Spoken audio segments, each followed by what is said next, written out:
कुछ दिन पहले राजधानी लखनऊ के विकास नगर में झुग्गी झोपड़ियों में आग लग गई थी और 250 से ज्यादा झुग्गियां जलकर राख हो गई थी। अगले दिन सुबह जब हम वहाँ पहुँचे तो लोग रो रहे थे अपने अपने घर में बाहर बैठ करके, क्योंकि घर उनका चला गया था तो मातम मना रहे थे। हमने बात करने का प्रयास किया, उनका कहना था कि साजिश की गई है, आग लगी नहीं लगाई गई है। योगी सरकार ने सबके बाद एक प्लान बनाया है। प्लान ये है कि जहां पर ये झुग्गी झोपड़ियां जली थी वहां पर अब फ्लैट बनाए जाएंगे। अभी जो आप कह रही हैं कि सरकार एक प्लान कर रही है कि उन गरीबों को उस जगह पर आवास बना के देगी। नो डाउट योगी सरकार अगर कह रही तो हो भी सकता है, लेकिन उस जगह पर जिस जगह आग लगी थी और जहां पर 250 से ज़्यादा बस्तियां जल गई, 2 बच्चियों की मौत हो गई, जिंदा जलकर मर गई वो। और आप समझिए संवेदनशील इतनी सरकार थी कि जब लगा उनको कि अब ये मामला बड़ा हो जाए क्योंकि 2 बच्चियां मर गई हैं, तो सरकार जाकर के उस परिवार को उठा ले गई। और देखिए वहाँ पर बहुत सारे लोगों सरकार तो ये छाड़ देगी कि आप थे ही नहीं यहाँ पे, और अगर आवाज़ सरकार को देना होगा ईमानदारी से तो कम 500 लोगों को आवाज़ देना पड़ेगा। कुछ दिन पहले राजधानी लखनऊ के विकास नगर में झुग्गी झोपड़ियों में आग लग गई थी और 250 से ज्यादा झुग्गियां जलकर राख हो गई थी। उस इलाके में लगातार मदद का दौर जारी है, लोग पहुंच रहे हैं, लोगों को मदद दे रहे हैं।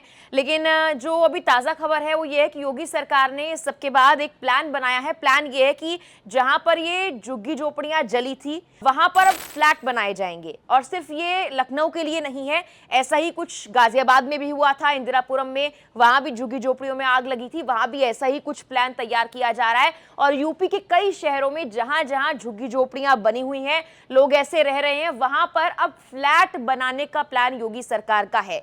लेकिन इस बीच आपको यह भी याद होगा कि लखनऊ में जब झुग्गियां जली थी तो लोगों ने यह आरोप लगाया था कि ये एक साजिश के तहत किया गया है, ये कोई हादसा नहीं है। खैर, इस पर हम पूरी तरह से विस्तार से बात करेंगे। हमारे साथ हमारे सहयोगी रजनीश है। रजनीश, बहुत बहुत स्वागत है आपका। आपने देखा किस तरह से लखनऊ में आग लगी और क्या कुछ हुआ, लेकिन क्या आपको लगता है वाकई जो योगी सरकार अब प्लान बना रही है इन लोगों को फ्लैट देने का हर जगह पर यूपी में जहां जहां झुग्गी झोपड़ियां हैं, क्या इसको अमली जामा वाकई पहनाया जाएगा? जी मेघना जी, जो आग लगी वहाँ पर और आग लगने के बाद जो स्थिति थी वहाँ पे, उसको तो खैर जिसने भी देखा वो बहुत भयानक थी, बड़ी दयनीय थी। और सरकार अगर उतनी संवेदनशील होती, सरकार अगर उतनी ज़्यादा आगे बढ़ करके मदद करती उनकी, तो आज जो बाहर के लोग या एनजीओ जो संस्थाएं आ रही हैं मदद करने के लिए, शायद उनको इतनी मेहनत नहीं करनी पड़ती।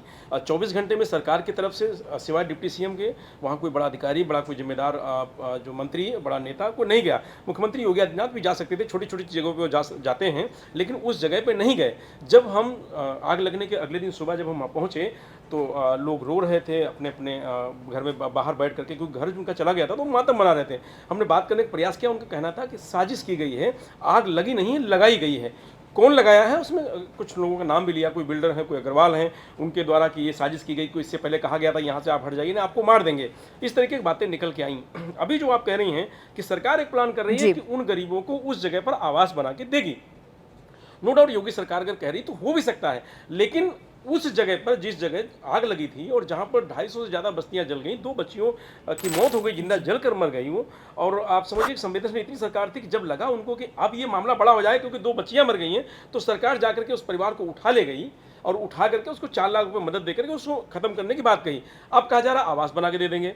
हमें नहीं लगता है कि इसमें सरकार कर रही प्लान ठीक है, लेकिन इसमें साजिश लग रही है। साजिश ये लग रही है कि किसी भी तरीके से उन लोगों को वहाँ से हटा दिया जाए, वो कहीं दूर चले जाएं, उसके बाद यहाँ पर एक काम शुरू हो जाए और फिर एक बड़ी बिल्डिंग अमीरों के लिए बनाकर तैयार कर दी जाए, गरीबों के लिए नहीं।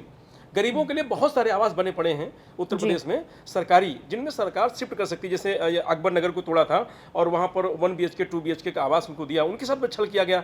जिनका घर सरकार ने तोड़ा उनके साथ छल किया गया। ये तो इनके घर जले हैं, तो हमको नहीं लगता है कि इतनी आसानी से इन गरीबों को घर मिलेगा। जिस दिन आग लगी थी उसी दिन साजिश की गई थी इन लोगों को 25 किलोमीटर दूर कहीं पर ये कैंप लगा करके, शिविर लगा करके उनको वहाँ भेजा गया था। लेकिन उनकी समझ में आया और वो लोग पैदल वहाँ से वापस आ गए और अब वो फिर से बसने लगे हैं। मदद इतनी मिली है कि जितना उनका उजड़ा होगा, अगर कैश चला गया, सोना चांदी चलेगी, उसको छोड़ दिया जाए, तो बाकी रोजमर्रा की जिंदगी वो आसानी से अब जी सकते, इतनी मदद उनकी हो चुकी है।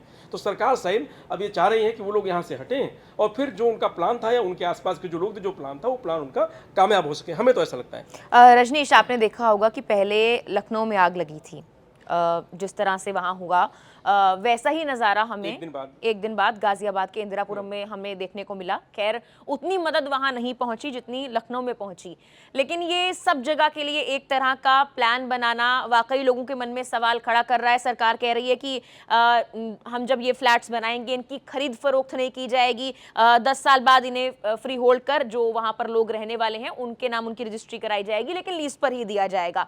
क्या लगता है कि वाकई इतने सारे 250 से ज्यादा झुग्गियों की बात वहां कही जा रही है, इतने सारे जो लोग वहां पर रह रहे थे कैसे वो अपना नाम आगे लाएंगे, कैसे पहचान होगी, यही थे जो उस झुग्गी पर रह रहे थे, कैसे उनको फ्लैट आवंटित कराया जाएगा? और ये तो बात हुई फिर भी क्योंकि लखनऊ का मामला काफी लाइमलाइट में रहा, गाजियाबाद इंदिरापुरम का मामला तो उतना लाइमलाइट में भी नहीं रहा। वहां आप ये भी पहचान नहीं सकते कि कौन वहां पर रह रहा था कौन नहीं, कोई वहां पर कोई सबूत ही नहीं बचे हैं। तो ये कैसे प्लान आगे किया जाएगा? बड़ी बात है मांगने जी, आपका ये सवाल बड़ा शानदार है कि पहचान कैसे वो करेंगे, वो बताएंगे कि हम यहाँ रह रहे थे और मेरा ही घर यहाँ था जो जला है। देखिए वहाँ पे बहुत सारे लोगों सरकार तो ये छाड़ देगी कि आप थे ही नहीं यहाँ पे, और अगर आवाज सरकार को देना होगा ईमानदारी से तो कम 500 लोगों को आवाज देना पड़ेगा, क्योंकि एक घर में 4-4, 5-5 लोग रह रहे थे वहाँ पे, उन सबके आधार कार्ड है, सबके अपने अपने परिवार है, सबको देना पड़ेगा। तो यहाँ छांट के सरकार अगर देगी भी तो कहेगी भाई 20 लोग हैं, 30 लोग हैं, 25 लोग हैं, सबको नहीं मिलेगा। जैसे अकबर नगर में हुआ, घर तोड़ा, 5-5 भाई थे, 5-5 मकान बांट के रह रहे थे, लेकिन वहां सिर्फ एक को मकान मिला, वो भी 7 लाख रुपए लेकर के। तो जब ये सरकार मकान बनाएगी, पहली बात अभी देखिए अभी से कह रही कि लीज पे देंगे। लीज पे क्यों देंगे भाई जी? उनकी जगह है, आप उनको एक कमरे का मकान बना के दे दीजिए, वो रहे फिर आराम से, उनका रजिस्ट्री करा के दे दीजिए उनको, ज़्यादा हो तो रजिस्ट्री का पैसा ले लीजिए अगर उनके पास अब है, नहीं तो आप फ्री दे दीजिए। तो सरकार इस वाले मामले में एक प्लान के तहत मुझे लग रहा कि इन गरीबों को गुमराह कर रही है और इनका आशियाना छीन करके और फिर वहाँ पर एक नई बिल्डिंग अमीरों के लिए बनाई जाएगी, अमीर वहाँ फिर रहेंगे और गरीब की जो स्थिति है वो वैसी फिर रहने वाली है, ऐसा लग रहा है। रजनीश जी, एक और बहुत बड़ा सवाल ये है, 10 साल की बात कही जा रही है कि 10 साल के रिलीज पर दिया जाएगा, उससे पहले आप सर्वे करवा रहे हैं, सर्वे कराने के बाद योजना आप लाएंगे, शुरू होगी, बनेगा, उस दौरान उस दरमियान ये लोग कहाँ रहेंगे? जो लखनऊ के लोग हैं, जो आम जनता है, जिन्होंने खुलकर मदद की, और अभी भी लोग मैं देख रही हूँ कि आ रहे हैं, टेंट बना रहे हैं, मदद कर रहे हैं, पैसे की, कपड़े की, जितनी मदद हो सकती है वो कर रहे हैं, लेकिन इस दरमियान ये लोग कहाँ जाएंगे? अभी तो चलो ठीक है, उसी जमीन पर जहां पर इनके घर जले हैं छोटे मोटे टेंट बनाकर ये वहीं पर अपना गुजारा कर रहे हैं, लेकिन जब इसी जमीन को खाली करवा दिया जाएगा, इसी जमीन पर दोबारा मकान बनाने की बात कही जाएगी, फ्लैट बनाने की बात कही जाएगी, तब ये लोग अब कहाँ जाएंगे? सरकार उनको एस्टेब्लिश कर दे, कहीं जाने का मतलब सरकार चाहती है वो यहाँ से फिर कहीं झुग्गी झोपड़ी जाके बना लें। मदद इसलिए मिल रही है कि लोग चाहते हैं कि ये जहाँ थे वहीं एस्टेब्लिश फिर से हो जाए। अगर ये गए तो ये मदद भी नहीं मिलेगी बाकी, बिल्कुल, क्योंकि लोग इनसे नाराज हो जाएंगे कि आप लोग सरकार के बहकावे पे, सरकार ने आपको लालच दिया और आप यहाँ से छोड़ के चले गए, तो जो मदद मिली वो भी नहीं मिलेगी, जो संवेदनाएं वो भी मर जाएंगे लोगों की अगर ऐसा करते हैं झुग्गी झोपड़ी वाले। और सरकार की मंशा बिल्कुल नहीं है कि इनको आवाज़ दिया जाए, अगर गुमराह करके जाते भी हैं तो अपना नुकसान करेंगे, गरीब हैं। तो हम तो इनसे कहते हैं कि आप वहीं पे अपनी झुग्गी झोपड़ी लगाए रखिए, आप अपना इंतजाम करिए, जीवन यापन करिए, और सरकार जब घर देगी तब देख लीजिए।